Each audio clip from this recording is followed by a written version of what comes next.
Oke, assalamualaikum warahmatullahi wabarakatuh. Perkenalkan, nama saya Dwi Sulistya Putra, NIM 205222120.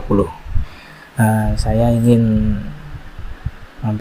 mempresentasikan resensi metodologi studi Islam.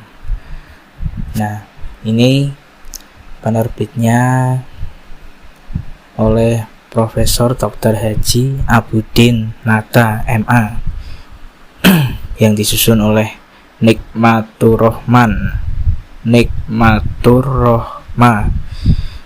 D312060017. Nah, jadi yang pertama itu misi ajaran Islam. Pertama itu untuk menimbulkan kecintaan manusia terhadap ajaran Islam yang didasarkan kepada alasan yang sifatnya bulan hanya normatif, yakni karena diperintahkan oleh Allah, dan bukan pula karena emosional semata, karena didukung oleh argumentasi yang bersifat rasional, kultural, dan aktual. Nah, seperti yang pertama itu contohnya seperti halnya pada di kehidupan masyarakat itu banyak sebuah aliansi bukan, jadi banyak sepemahaman yang masih kejawen, ibaratnya itu masih Jawa Ketimuran, banyak yang percaya adat istiadat kalau yang di Jawa seperti itu. Nah, yang kedua itu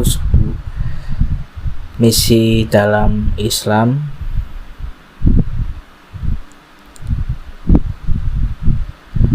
sebagai pembawa rahmat bagi seluruh alam dapat dilihat dari ajaran dalam bidang ekonomi yang bersendikan asas keseimbangan dan pemerataan.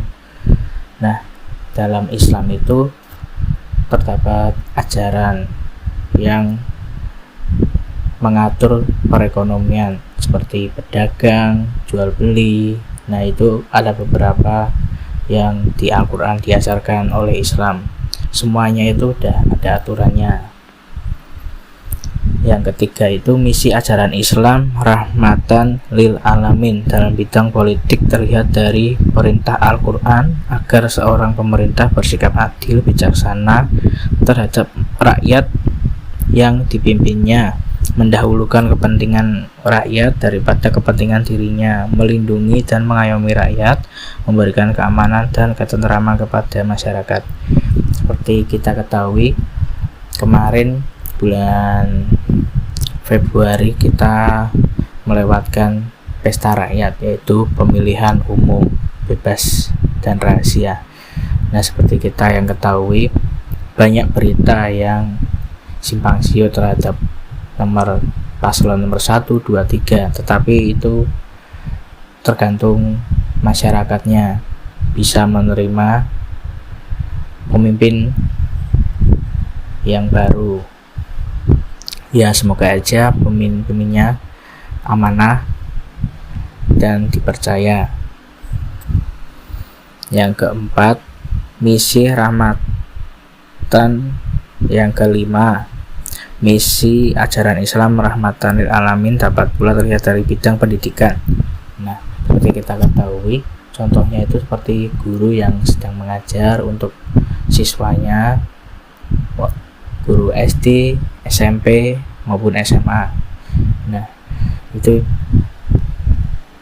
berkah sekali untuk seorang guru dan jasanya itu sangat tinggi. Yang kedua, posisi Islam di antara agama-agama di dunia. Nah, sebelum Islam datang ke dunia ini, telah terdapat sejumlah agama yang dianut oleh umat manusia. Para ilmu perbandingan agama, the comparative study of religion. Nah, bidang membagi agama secara garis besar terdapat dua bagian. Yang pertama, kelompok agama yang diturunkan oleh Tuhan melalui wahyu-wahyunya. Nah, Islam adalah agama yang terakhir di antara agama besar di dunia. Seperti kita ketahui, agama Islam itu adalah agama terakhir di zaman Nabi Muhammad SAW. Yang pertama Nabi Adam, yang terakhir Nabi Muhammad SAW. Itu agama yang terakhir, yaitu agama Islam yang dianut dan diajarkan oleh Nabi Muhammad. Dan banyak lagi agama yang lain, tetapi menurut kepercayaan masing-masing.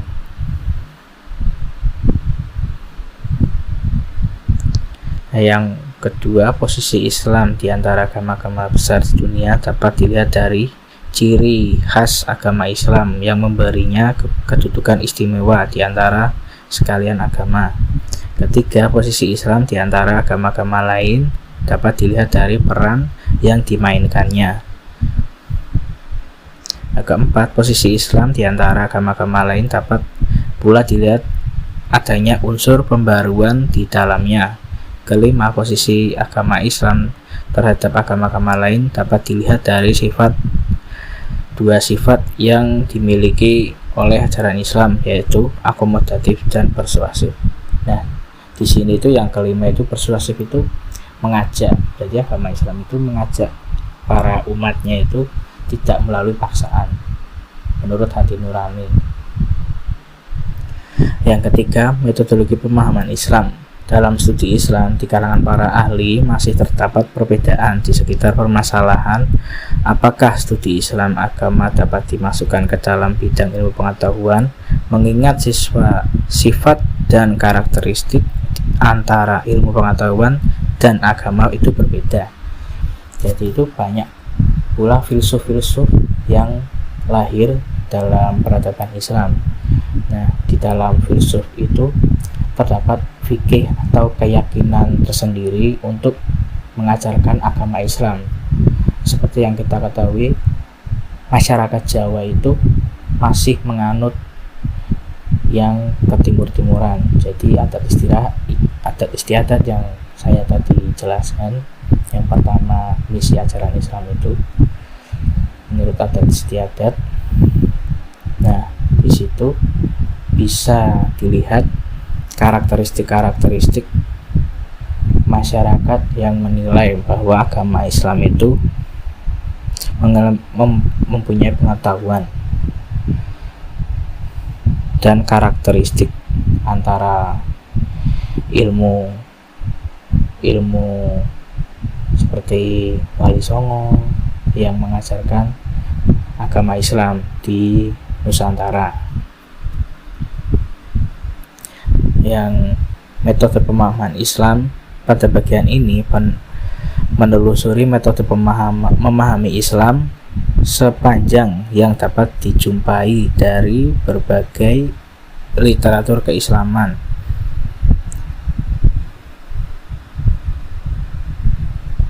Untuk memahami Islam secara benar ini, Nasruddin Razak mengajukan 4 cara. Nah, yang pertama, Islam harus dipelajari dari sumbernya yang asli, yaitu Al-Quran dan Al-Sunnah Rasulullah.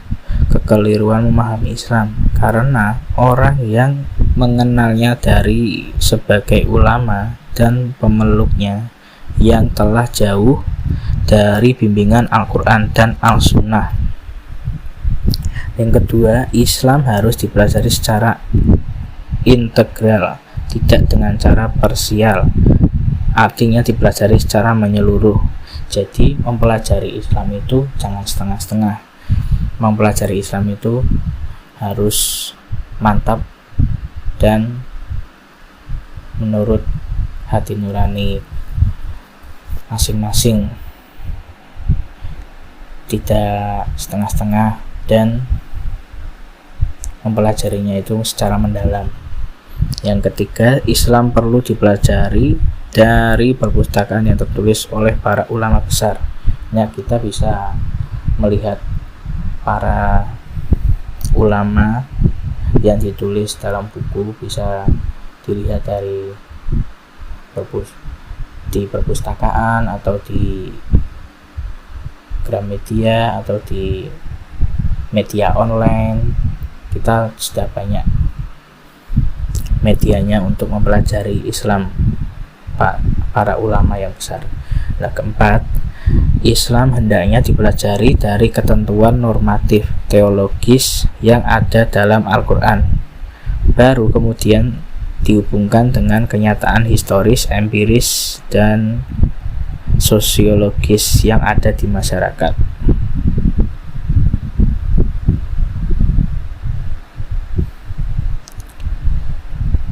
Nah, yang keempat, telaah konstruksi teori penelitian agama. Dalam Kamus Umum Bahasa Indonesia WJS Power Darminta mengartikan konstruksi adalah cara membuat, menyusun bangunan, jembatan, dan sebagainya, dan dapat pula berarti susunan dan hubungan kata di kalimat atau di kelompok kata. Dengan demikian, penelitian mengandung arti upaya menemukan jawaban atas sejumlah masalah berdasarkan data-data yang terkumpul. Berikutnya, sampailah kita kepada pengertian agama. Telah banyak ahli-ahli ilmu pengetahuan seperti antropologi, psikologi, sosiologi, dan lain-lain mencoba mendefinisikan agama. Nah, seperti yang kita ketahui, kesimpulannya adalah agama itu banyak macamnya. Nah, sedangkan agama yang dianut oleh Nabi terakhir kita, Nabi Muhammad SAW, itu agama Islam. Kita patut percaya karena Islam itu menurut Al-Qur'annya itu sudah tertulis dan hadisnya sahih. Sekiranya segitu yang bisa saya sampaikan, kurang lebihnya mohon maaf. Assalamualaikum warahmatullahi wabarakatuh.